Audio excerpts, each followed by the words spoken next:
श्रवण कुमार की कथा। यह कहानी त्रेता युग की है। उस समय श्रवण कुमार नाम का एक बालक था। उसके माता पिता अंधे थे और उन्होंने श्रवण को कई मुसीबतों का सामना करते हुए पाला था। श्रवण कुमार बचपन से ही अपने माता पिता का बहुत आदर करता था।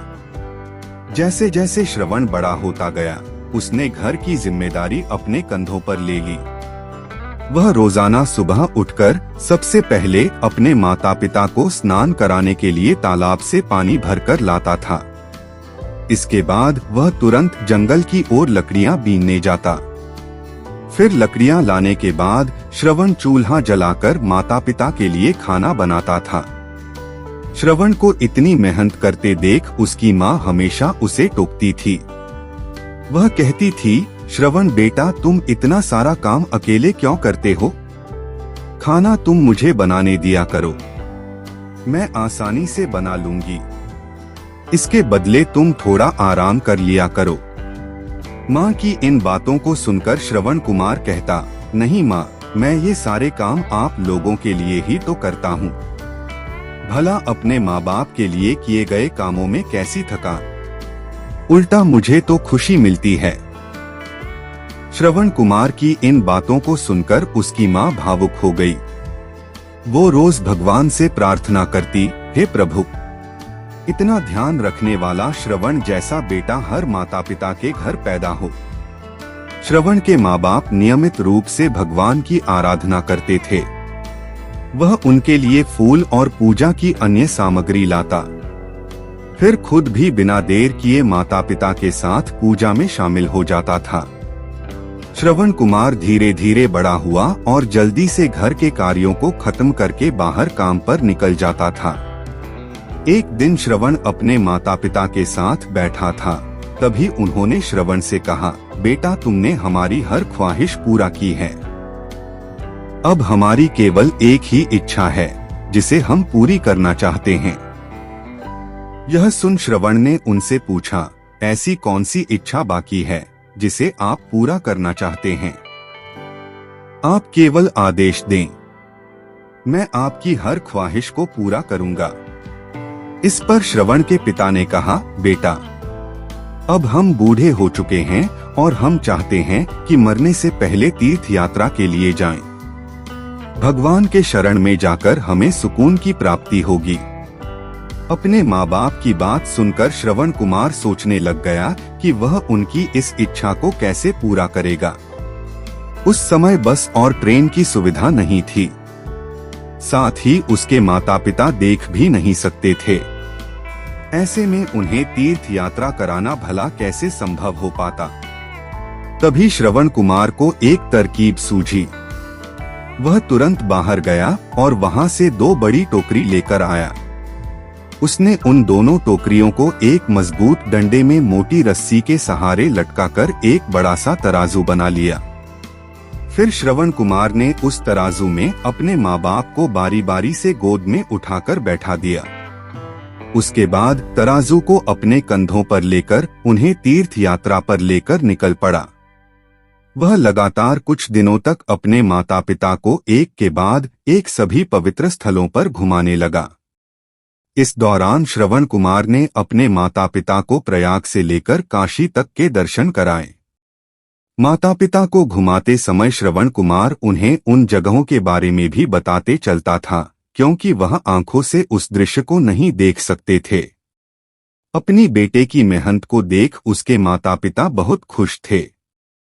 उन्होंने एक दिन श्रवण से कहा, बेटा, हम देख नहीं सकते, लेकिन कभी भी हमें इस बात का दुख नहीं हुआ। तुम हमारे लिए हमारी आंखें हो। तुमने हमें जिस तरह सारे पवित्र स्थानों की कथा सुनाकर उनके दर्शन कराए हैं, ऐसा लगता है जैसे कि हमने सच में प्रभु के दर्शन अपनी आंखों से किया हो। अपनी माता पिता की बातें सुनकर श्रवण ने कहा, आप लोग ऐसी बातें न करें। बच्चों के लिए माता पिता कभी भी बोझ नहीं होते। यह तो बच्चों का धर्म होता है। एक दिन श्रवण कुमार आराम करने के लिए अयोध्या के पास अपने माता पिता के साथ रुका। तभी उसकी माँ ने पानी पीने की इच्छा जताई। श्रवण को पास में ही एक नदी दिखाई दी। उसने अपने माता पिता से कहा, आप दोनों यहाँ आराम करें, मैं आप लोगों के लिए अभी पानी लेकर आता हूँ। नदी के पास पहुंचकर श्रवण कुमार कमंडल में पानी भरने लगा। उसी जंगल में अयोध्या के राजा दशरथ भी शिकार के लिए पहुंचे थे। पानी में हलचल की आवाज सुनकर उन्हें लगा कि कोई जानवर पानी पीने आया है। उन्होंने बिना देखे केवल ध्वनि सुनकर ही अपना तीर चला दिया। दुर्भाग्य से वह सीधे श्रवण कुमार को लग गया। तीर लगते ही वह चीख पड़ा। इसके बाद राजा दशरथ जब अपने शिकार को देखने पहुंचे तो वहां श्रवण था। वो तुरंत श्रवण कुमार के नजदीक पहुंचे और कहा, मुझसे बहुत बड़ी भूल हो गई, मुझे माफ कर दीजिए। मुझे बिल्कुल नहीं पता था कि यहाँ कोई मानव होगा। मैं इस गलती का पश्चाताप करने के लिए क्या करूं कि तुम मुझे माफ कर दो। तभी करहाते हुए श्रवण कुमार ने कहा, यहाँ से थोड़ी ही दूर जंगल में मेरे माता पिता बैठे हैं। उन्हें काफी प्यास लगी है। आप उन तक यह पानी पहुंचा दीजिए और मेरे बारे में उन्हें कुछ भी न बताएं। इतना कहते कहते श्रवण कुमार की सांसें रुक गईं। श्रवण कुमार की मौत से राजा दशरथ सुन्न पड़ गए। किसी तरह वो श्रवण कुमार के बताए अनुसार जल लेकर उसके माता पिता के पास पहुंचे। श्रवण के माता पिता अपने बेटे की आहट को बखूबी पहचानते थे। जब राजा दशरथ उनके करीब पहुंचे तो उन्होंने आश्चर्य से पूछा, तुम कौन हो और हमारे श्रवण को क्या हुआ? वह क्यों नहीं आया? राजा दशरथ उनके सवालों का जवाब नहीं दे पाए। उन्होंने चुपचाप पानी उनकी तरफ बढ़ा दिया। तभी श्रवण की मां ने चिंतित स्वर में जोर से कहा, तुम कौन हो और मेरा बेटा कहाँ है, ये बताते क्यों नहीं हो? श्रवण की मां की चिंता देखकर राजा दशरथ ने कहा, मां मुझे माफ कर दीजिए। शिकार करने के लिए मैंने जो तीर चलाया था वो सीधे आपके बेटे श्रवण को जा लगा। उसने मुझे आप लोगों के बारे में बताया, इसलिए मैं यहाँ पानी लेकर चला आया। इतना कहकर राजा दशरथ चुप हो गए। राजा दशरथ की बात सुनकर श्रवण की मां जोर जोर से रोने लगी। उन दोनों ने अपने बेटे की मौत के गम में राजा दशरथ के लाए हुए पानी को हाथ तक नहीं लगाया। श्रवण के पिता ने तभी राजा दशरथ को पुत्र वियोग का श्राप दे दिया। कुछ ही देर बाद श्रवण के माता पिता ने अपने प्राण त्याग दिए। बताया जाता है कि श्रवण कुमार के पिता के श्राप के परिणामस्वरूप ही राजा दशरथ को अपने पुत्र राम से दूर रहने पड़ा था।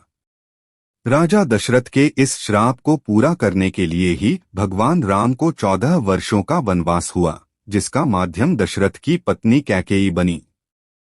श्रवण के पिता की ही तरह राजा दशरथ भी अपने बेटे से दूरी को बर्दाश्त नहीं कर पाए और उन्होंने अपने प्राण त्याग दिए। कहानी से सीख, हर बच्चे को अपने माता पिता की सेवा श्रवण कुमार की तरह ही निस्वार्थ भाव से करनी चाहिए। यही उनका सबसे बड़ा कर्तव्य है।